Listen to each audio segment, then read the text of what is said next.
वाढत्या लोकसंख्येमुळे मानवजातीचा कल हळूहळू जंगलांकडे झुकू लागला आहे. परिणामी मानव व वन्य प्राणी यांच्यातील संघर्ष वाढतो आहे.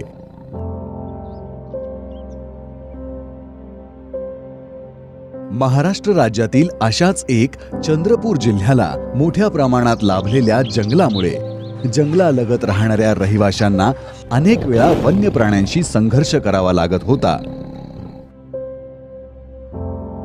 जंगलाजवळ असलेल्या शेतीचे वन्य प्राण्यांकडून मोठ्या प्रमाणात नुकसान होत होते.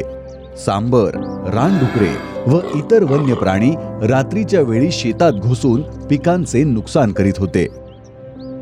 चंद्रपूरमध्ये वाघांची संख्या जास्त असल्यामुळे नागरिकांना अनेक वेळा शेतात किंवा जंगलात वाघाचे दर्शन घडत असते. बऱ्याचदा वाघाने हल्ला केल्याच्या घटनाही समोर येत असतात.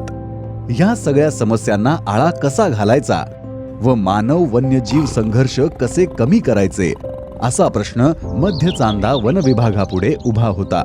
हा संघर्ष कमी करण्यासाठी ठोस उपाययोजना करणे गरजेचे होते आणि म्हणूनच मध्य चांदा वन विभागाने एक मोहीम हाती घेतली, ती म्हणजे मानव व वन्यजीवन संघर्ष.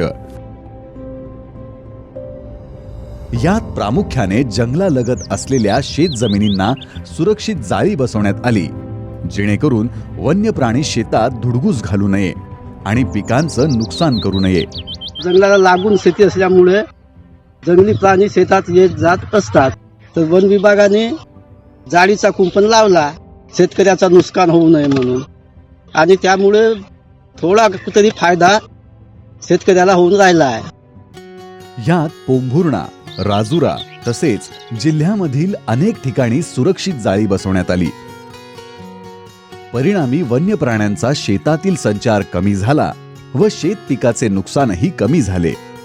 आता पहिले जनावरे भरपूर आमच्या शेतामध्ये होते, त्यामुळे आमच्या शेतीचं बहुत नुकसान होत होतं. पण शासनाने जेव्हा जाळी लावलं तेव्हापासून आमचे जनावरं येऊन शेतीचं खाण्याचं प्रमाण कमी झालं आणि आम्हाला जास्त प्रमाणात उत्पन्न होत राहिलेलं आहे.